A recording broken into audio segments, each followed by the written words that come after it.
Hey everybody, it's your old pal John. Welcome to the History Buff channel where we learn about more history that we don't know about, I guess. At least I don't. And one of the things we're going to be learning about today, or at least I'm going to be learning, this may be very well taught in, in Great Britain, but here in the States, I guarantee you maybe I would say 97% of the population has no idea that this has occurred. This is the Bengal famine of 1943.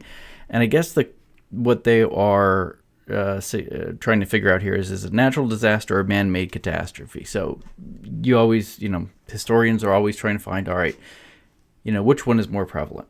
And which one becomes more of the hard-hitting thing? I honestly don't know. So we'll see what Simon has to say, and let's get going. Simon has to say. That sounds kind of funny, but all right, let's learn. August 1943. An army of skeletons is marching across an expanse of land. Above their heads, a hostile sun, an indifferent sky. Beneath their feet, a barren land with nothing to offer but a slow and painful death. Death and atrocity are all too common sights against the backdrop of the ongoing World War. But this is not a concentration camp in German-occupied Poland. This is not a gulag in the Siberian frozen hell, nor a Japanese POW camp in Thailand. These are the streets of Calcutta in Bengal, part of India under British dominion. Thousands are dying every day, slowly starving to death.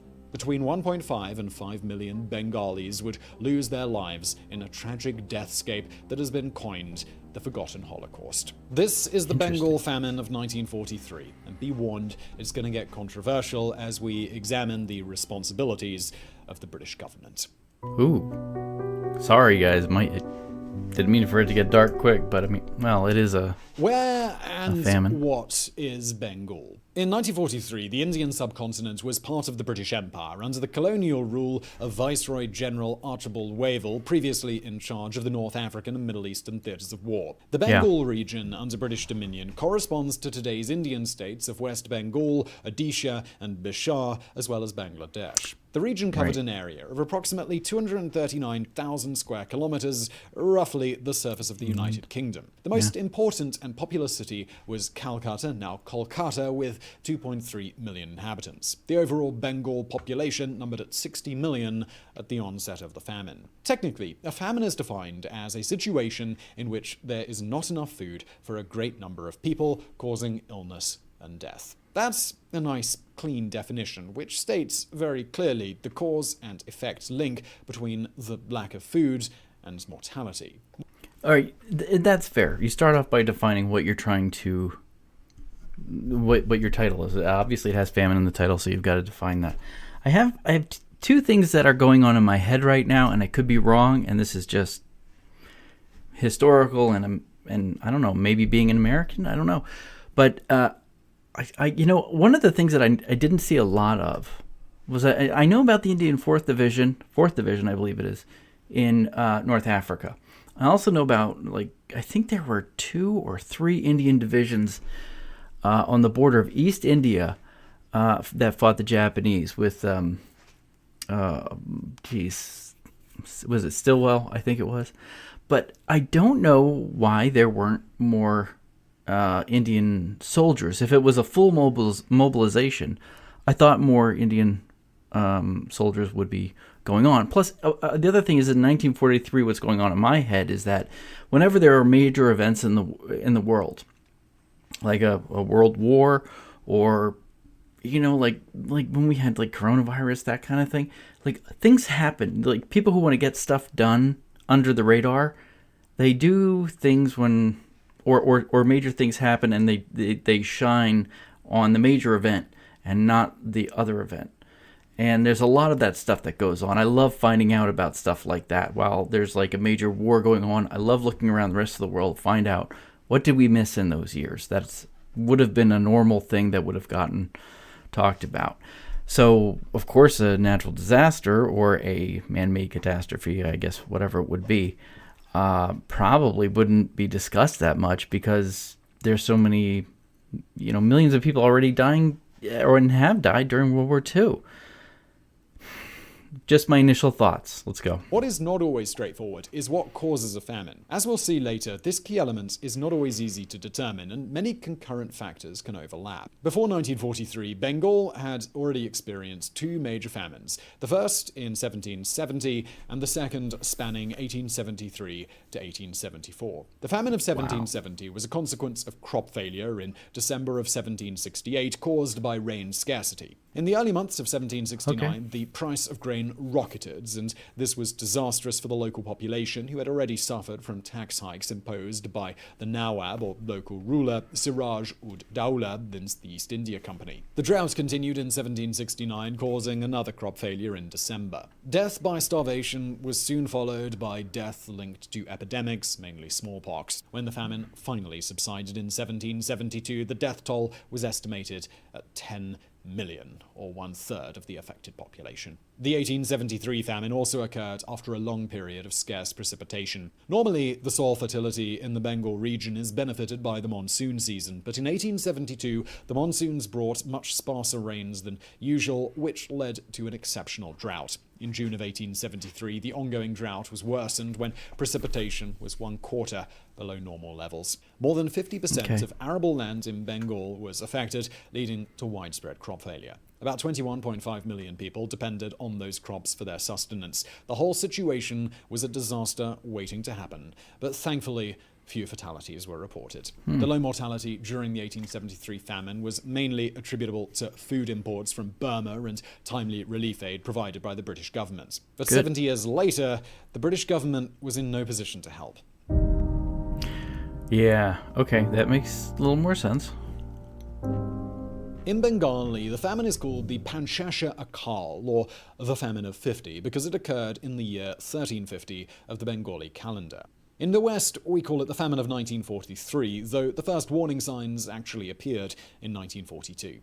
I was wondering, he talks about 1943, and I had heard it as 1942 initially.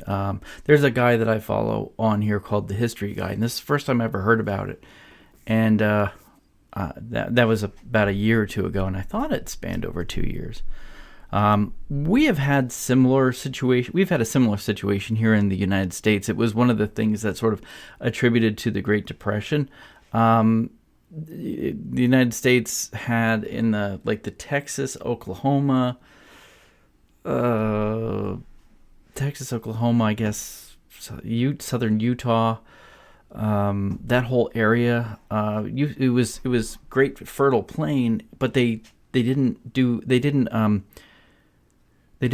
farm the land correctly, and it turned into dust. They had dust storms. It became known as the Dust Bowl, and people just massively left the area. Now, I'm not saying there's a comparison there, but these things do happen.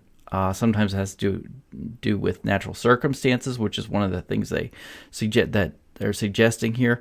But it also has to do with inappropriate crop rotation, or no crop rotation. Anyway, that's a sidebar. In March of 1942, the Imperial Japanese Army had concluded the occupation of Burma. After losing their one-time possession, British colonial authorities prepared for an incoming invasion of eastern and coastal Bengal. They did so by carrying out a scorched earth policy, seizing and hoarding as much of the food supply as possible. In August, Bengal's chief finance minister, Fazl Haq, warned colonial authorities of a potential famine as a result of these policies. Not only was he ignored, but Bengal Governor John Herbert deposed him. Haq was a Hindu, and his administration was replaced by Muslim League representatives. This led to the perception that Muslim Bengals were more friendly toward colonial authorities. This worsened religious strife in the region during the partition of August 1947, when India and Pakistan became two independent countries. But let's get back to 1942. On a note on that, if you're not familiar with this, which I'm sure most of you actually are, in 1947, I think it was 47, India and Pakistan basically separated based on religious views. The Hindus stayed in India, and Muslims essentially went more towards Pakistan, which is one of the big rifts, today. It wasn't an easy thing.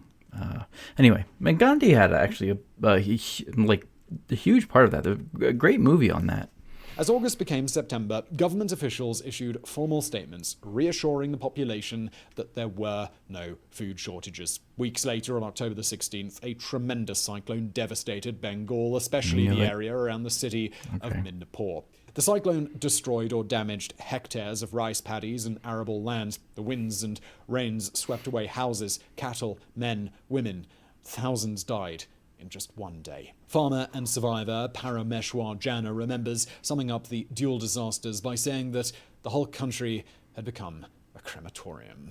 In the aftermath, local officials were deterred from offering widespread relief by the central colonial authorities, as it may have caused the impression that a famine was underway. But clearly, access to food was already a problem in late 1942 in the peripheral districts away from Calcutta. Hunger marches organized by communists were reported by district officers in December of 1942. These were followed by increasingly alarming reports of distress among local people who were having to scratch together a living with barely any food. At the same time, district officials noted the progress of a widespread economic crisis. The distress became acute in March of 1943, and police commissioners had to cope with looting, crimes against property, and towns occupied by thousands of starving beggars. In their desperation...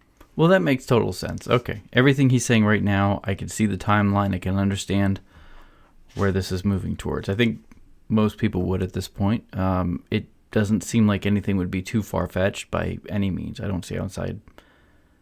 Like, there's nobody that would... I don't see a way to necessarily twist the facts, I guess. It makes sense. If you have a cyclone... comes through the area, devastates the area. Anything you have planted is pretty much uprooted and gone. Top soil is completely gone, messed up. And then, of course, you're talking about an area where, I don't know, obviously thousands, hundreds of thousands? I don't know if it's that much, are killed by a cyclone. But, I mean, you've obviously got death, so you've got... you've got the makings of a huge problem, because that is basically taking everything, wiping it away. You have to do something about the dead and dying.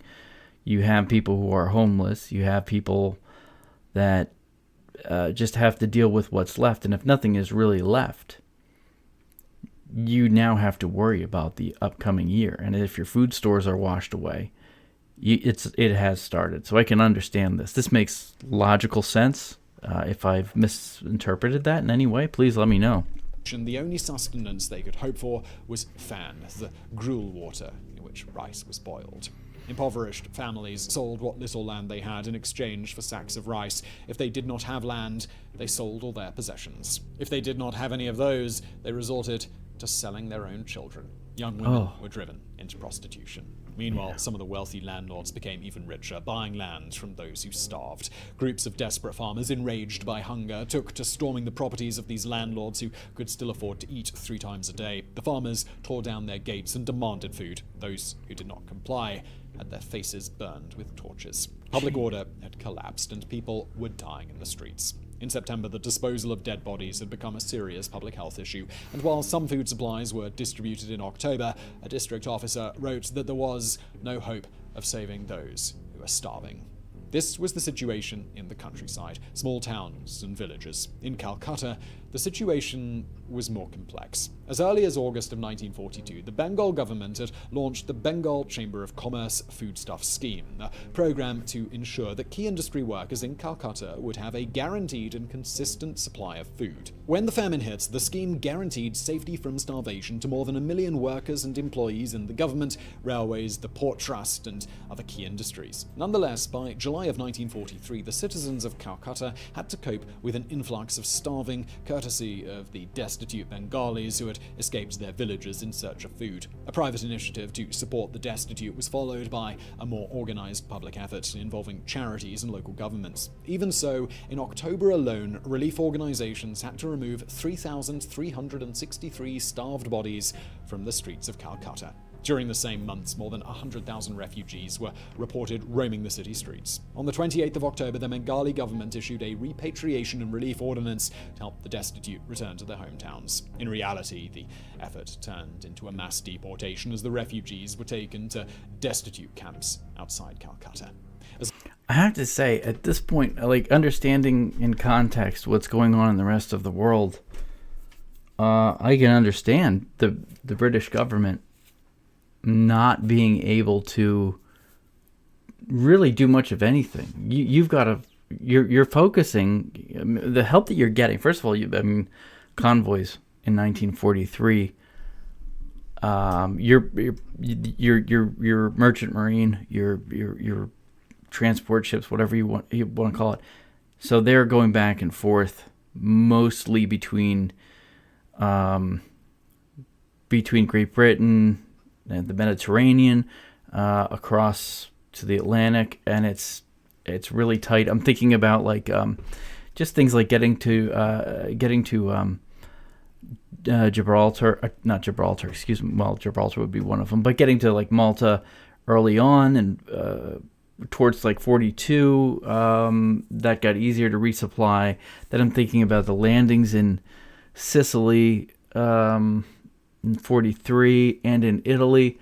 So that's a lot of British maritime, ships that would have to be used, and so you're really relying on anything from, I would assume, specifically the Indian subcontinent to make things happen. And of course the Japanese are not helping by any means, obviously. I don't mean to overstate that, or just to state that because it's obvious, but it's you really, it has to be a self-sustained resolution. And I can see this as just playing out horribly. But, it's almost to a certain extent, like, what are you able to do at this point? This is the question that's going on in my head. I do know that some people think that they point to Churchill and this kind of thing for not doing enough. I don't know how that fits into it yet, but 1943 entered its final quarter. The famine seemed to subside thanks to outstanding crops in autumn and winter. Oh, but good. This All right. was just illusory relief. You see, during the summer and autumn of 1943, the main cause of death had been starvation and diarrhea, directly related to famine. Sure. By December of 1943, even with food back on the table, the mortality rate reached its peak. The new killers were now famine-induced epidemics: cholera, malaria, smallpox. By mid-1944, mortality rates gradually subsided to pre-famine levels. Those who survived suffered a significant decline in economic position and social status because they had to sell their lands and their possessions to buy food. Can I ask, would you guys answer this in the comments if you know the answer to this? When a lot of the camps, the concentration camps in Germany and Poland and, well, the area, when they were sort of liberated, were the same things a problem after food relief came in? Was there a lot of cholera that was spread from the concentration camps? I don't know about that. Cholera, smallpox.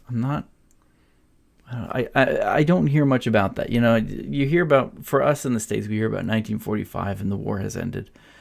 And concentration camps are found, they are liberated, and it's sort of like how wonderful. But there is the aftermath. I know that if people are starving, they eat too much, you can eat yourself to death. Your body can't handle it. But I'm wondering, is that what happened also after the concentration camps? There was a large increase in the number of destitute and beggars. The scars had been carved on the bodies and memories of the Bengalis, on the structure and the economy of their society. As survivors pondered the events they had endured over the previous years, they also wondered why it had happened. Why, between 1.5 and 5 million women, children, and men had died so senselessly. Unlike a natural disaster, it is not always a straightforward affair to determine what caused a famine. Is it purely a combination of environmental elements, or were the authorities responsible? Interesting. And even in that case, was it incompetence, or was it malice? Now, we'll just take a quick break from the Bengal famine here to recognize our friends at Audible, All right, Audible, let's move which forward. Graphics to 500, and let's get back to the video. By the way, Audible is a good thing. I enjoy it. The causes of the Bengal famine have been discussed by several institutions, authors, and researchers, and we're going to review some of the most prominent ones. Contemporary non-official observers reported from the start that this was a man-made famine. Calcutta newspaper The Statesman wrote, "The sickening catastrophe is man-made. The famine constitutes the worst and most reprehensible administrative breakdown in India since the political disorders of 1930 to 31." According to this view, the famine had been caused by the incompetence and gross negligence of the colonial government. Official observers took a different view, formalized by the report of the Famine Inquiry Commission, or FIC. The FIC had initially estimated the death toll to be at about 1.5 million. Later, this number was revised to 3 million as the number of roadside deaths had been severely underestimated. According to the FIC, the rice crops had been impacted by a cyclone in October 1942, followed by torrential rain and fungal disease. Timing of these events was unfortunate as it affected the aman, the winter crop of rice, usually the most abundant of the 3 annual rice harvests. In a normal situation, this shortage of rice could have been offset by importing grain from Burma, but this was World War II, and Burma had been occupied by the Japanese in March of 1942. The explanation provided by the FIC is in line with a standard approach called FAD, or Food Availability Decline. This approach states very simply that famines occur when the available quantities of food decrease. This approach is the most widely accepted when it comes to famine causation, and had its supporters in economist Thomas Malthus and agronomist Norman Borlaug. In fact, the FIC summarized the causes of the famine as the serious shortage in supply of rice available for consumption in Bengal as compared with the total supply normally available. Economist and Nobel Prize laureate Amartya Sen disagreed with this explanation in his 1981 work Poverty and Famines, an essay on entitlement and deprivation. Sen points out that the total quantity of rice harvested in 1943 was only 5% below the average of the 5 preceding years. The lowest harvest had been recorded in 1941. And yet, no famine in that year. Moreover, Bengalis did not sustain themselves on rice alone, and they relied heavily on wheat for their diet as well. Bengal is not a wheat-producing region, but imports of wheat had certainly not declined over the 1941 to 1943 period. Overall, So I guess what I'm understanding is that there's a breakdown. Well, of course, there's a breakdown in the overall, I would say, executive administration. I mean, number one, I guess allowing sort of the upper tier, they had the caste system then, so with the Brahmin, and I guess that would be the case, the landowners, the wealthy, allowing them to buy up the land, buy up the food, keeping the food going, because if you look at if you are looking at total output not really going down that much, in theory, then a sort of a more socialist approach to it of sharing the, in a particular time, like we would call martial law or whatever would happen, or we have FEMA here nowadays, but like a disaster relief program, it doesn't seem like there was much that was done. It was sort of like the people who had the money just still kept the money and the power, that kind of thing. And it's almost like there's a huge, not almost, but a lot of, sort of like, well, I don't really care if they die. That sort of attitude. Bengal government had recorded an availability of 10.9 million tons of rice and wheat in 1942, 9.2 million tons in 1943, in 1941, only 8.3 million, and yet no famine that year. Sen's explanation for the famine is based on his concept of entitlements. Entitlements can be defined as the goods and services that can be acquired by converting one's own assets, resources, or labor power.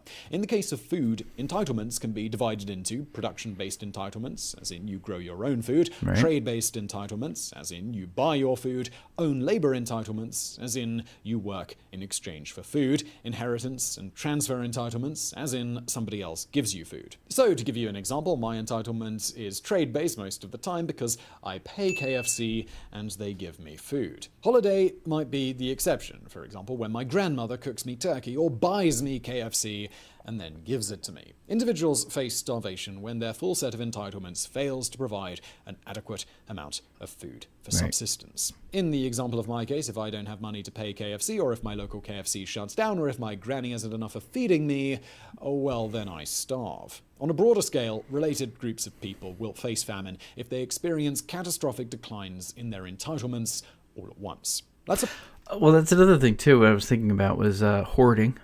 Hoarding is a big thing. I don't know if you guys remember the great toilet paper crisis of 2020, and I'm not making light of it. I'm just using it as sort of an analogy during our pandemic here that happened.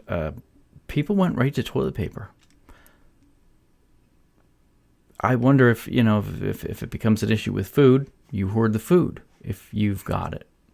Apply this theory to the Bengal case now. As we have learned earlier, the famine struck hardest in the agricultural regions. Most of the victims were agricultural laborers and their families. In his analysis, Sen shows how the price of rice skyrocketed in the first months of 1943. The cost of a seer of rice, equivalent to about 1.25 kilograms, went from 0.27 rupees in January to 0.78 rupees in May. Over the same period, the daily wages of laborers did not keep up with inflation, remaining largely stable around the average of 0.53 rupees per day. Wow. Rice was the main source of calories in the countryside, meaning that a large part of the population simply could not afford to eat. In other words, their trade-based food entitlement had declined catastrophically over 5 months. Amartya Sen notes that the years 1942 and 1943 experienced inflation across all sectors. This was due to high war expenditure in preparation for a Japanese invasion after Burma had fallen in March of 42. The colonial authorities financed the expense by printing money, which is never a good idea. As a result, the absolute level of all prices increased. The inflation benefited some sectors of society whose income soared as they profited from the war-inflated economy. With their higher earnings, these individuals increased their food consumption, and higher demand drove prices even higher. The inflation hit the agricultural laborers hard as their wages did not rise accordingly, and it hit even harder other Bengali farm workers who had lost their jobs in that period. The cause for unemployment was the same cyclone and fungus disease mentioned by the FIC, by the way. This initial decline in food entitlements went into a full, flat-spinning, panic-driven nosedive during March and May of 1943. As reports of hunger and famine started to spread, those who could buy rice did so, and in great quantities. Hoarding of rice inflated prices even further. And while buyers were focusing on their primary food source, they disregarded other commodities, other foods like milk, fish, and poultry, or household items, crafts, and services. The providers of such commodities were left impoverished by the decline in demand, and soon emerged a new wave of victims from the ongoing famine, a new contingent of destitute refugees. Now, the entitlement approach proposed by Amartya Sen had its critics. In 1990, Indian economist Omkar Goswami proposed another calculation of rice yield in 1942 and 1943. I will say there's a lot to take in here. And this is an interesting breakdown, and I apologize for maybe not, I guess, necessarily responding to it, but I'm in my head, I'm just going through this like, okay, I can understand this, the entitlement idea. Showing that the harvest was significantly worse than in previous years. So maybe the FIC was right after all. Goswami's argument was upheld by American historian Mark B. Torger in 2006. Torger also cited a 1973 paper by plant pathologist S.Y. Padmanabhan. This paper shed some light on the fungus cited by both Sen and the FIC. It was called Helminthosporium oryzae, or brown spot. According to Padmanabhan, it was as devastating as the potato blight, which had caused the Irish famine of the 1840s. Wow. Now look, I don't know if you are Team Sen or Team Goswami, but Professor Torger takes both views into account. I was going to say, it seems like you could look at, it seems like you look at all of these things and you're talking about just different percentages of, what probably people think. But it seems like you can't really dismiss both parts of it. I'm sorry, you can't dismiss just one part of it. there was a hike in rice prices, and it was exacerbated by grain shortages. In 2007, a similar view was upheld by Professor Mufakarul Islam of Dhaka University, Bangladesh. He even points out that even the original official FIC report had identified the dual scourge of inflation and natural causes. The authors quoted so far agree that the colonial administration's policies drove inflation, which was one of the main causes of the famine. Yeah. But some critics point out that their responsibilities may go even further. Okay, this is where I know barely enough to be dangerous. So let's see. Indian-American journalist Madhusri Mukherjee is one of those critics, highlighting especially the faults of the FIC. In 2014, she wrote that the commission had been created with good intentions by Viceroy General Wavell, but it had been strongly opposed by State Secretary for India, Leopold Amory. Moreover, by analysing unpublished transcripts of the Commission meetings, Mukherjee reached the conclusion that the FIC had downplayed the severity of food shortages, it had acknowledged the relevance of inflation, but had eventually shifted the brunt of responsibility to natural causes. A fine balancing act, in other words. But why? The answer can be... All right. Well, this could be interesting. I'm just going to speculate here. But number one is shifting blame, like it had nothing to do with what is it, anybody that could be, I guess, considered plausible or blamable. The other one would be if you're pro, it depends how pro war effort you are, but if you can create as little of a distraction from a main part of the war, and I can't help but that keeps popping into my head. If you can kind of diminish how bad things are, then it keeps the focus on the war itself and the supplies and logistics used for the war. And I don't hear maybe enough of that. But that's what seems to stick out in my head. Found in a previous publication by Mukherjee, the well-known Churchill's Secret War, published in 2010. According to the writer, colonial authorities had been instructed to downplay the scale or even the existence of an impending famine since 1942. When the famine reached its peak in mid-1943, the British War Cabinet refused to send relief shipments of grain to Bengal as they were needed in war theaters like Greece and Yugoslavia. In other words, the severity of the famine had been made disastrous by the government's intentional lack of action. I knew it. I knew there had to be something more. I'm looking at this going, okay, this makes sense, but there's a war going on, and I don't feel so. I was wondering when it was going to come in, harder. Winston Churchill's ultimate responsibility in escalating the severity of the famine has been denounced by several authors and politicians, the most vocal being Indian MP Shashi Tharoor. Churchill has the blood of millions on his hands, whom the British prefer to forget. It did not help that at the time of the famine, the Prime Minister released statements or notes blaming the famine on Indians, whom he said breed like rabbits. He had also allegedly wanted out. So that's where that Monty Python line comes from.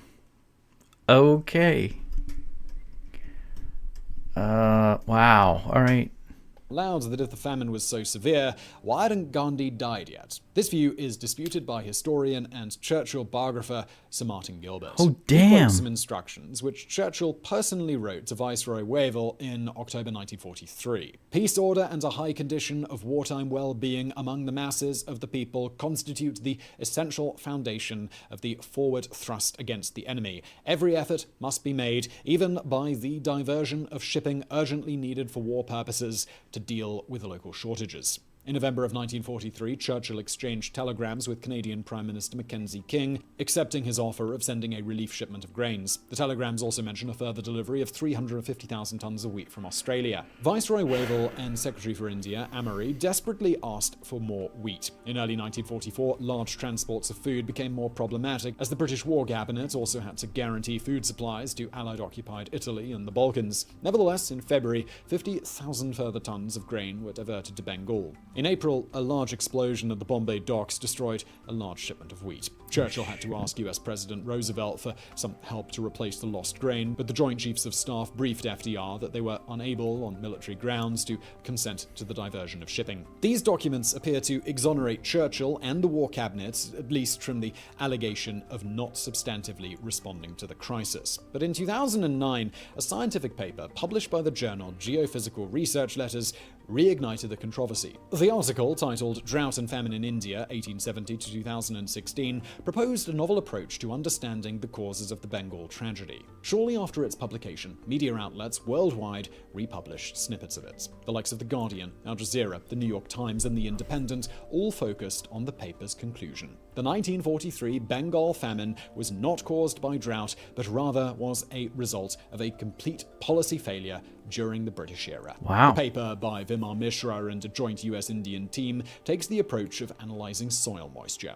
The paper explains how, out of 6 major famines from 1873 to 1943, only the last one was not linked to soil moisture drought. This piece of research seems to shift the balance of responsibility firmly onto the government, as it rules out drought as a main source of crop failure. Mishra and team then proceed to indicate the same policy failures that we've discussed so far. But we should also point out that the 2019 paper does not take into consideration other environmental factors, such as the October cyclone or the brown dot epidemic, factors which have been acknowledged by most authors.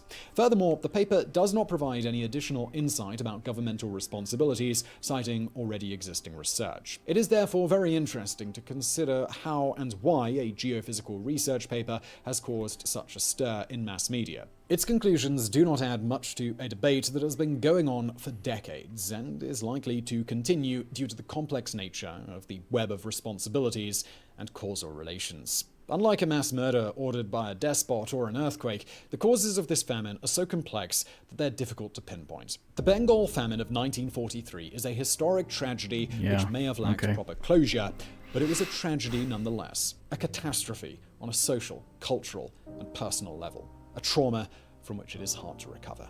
Who was ultimately responsible? I will leave the final verdict to you in the comments, which I'm sure are going to be lively today. I would love to hear what you guys have to think about this. My final thoughts on this, and this is again, I've just seen it now. I'm looking at it twofold. Is one, you look at it in terms of so the cyclone, there is that, okay, and there is what was the plant-borne, I can't remember what it was. There's so much information coming at me. Those two, which were the original ones about, was it plant-borne famine or whatever that was right there, that he kept showing pictures of the leaf. That was, okay, those two are one part of it, but yes, you point the finger at the British government for not doing enough. What I'm thinking as I'm going along is that in 1943, you do have the, like I said, the invasion of Sicily, but then there's also, you have every ounce of land that you liberate, you also have to provide food for. Now, by late 1944 or mid-1944, then you're talking more France, but you've also gotten from Rome south in Italy that you've got to take care of, North Africa, and you've got to produce food, send the food out, and it's kind of frustrating at the point, even asking the U.S. for help, where they sort of chalked it up to red tape. They were unable to do it. So you either keep the whole system intact, starting with Great Britain, the empire intact, and let one area down to keep the whole thing going. I guess that's probably one way that's probably Churchill's way of looking at it. I mean, but it also seems like he was kind of like racist in a way, in the sense of, well, not in a way, but in the sense of, the way the South was in even up until today, in the U.S. When it comes to white and black, and then there's of course the local toll, because now you're coming into more of a modern age where you've got pictures. You've got instantaneous, not instantaneous, but very close to instantaneous, communications, and that's a very heavy topic. I'll have to digest it. Maybe I can come back and watch another video to understand it a little bit better. But Simon's pretty good about getting in depth with things, and I think he's pretty fair at sort of putting the arguments out there. But the conclusion, this seems to be a moral conclusion or a it's interesting. I have to think about it. Let me know what you all think in the comments. Don't forget, if you want to see some more stuff, you can some more funny stuff. You can check out the memberships, and also don't forget to like, share, and subscribe. I know I sound like a broken record, but it really does help the channel. Thanks, guys. I'll talk to you later. Remember, you wanted to see this, and I'll keep doing more historical topics.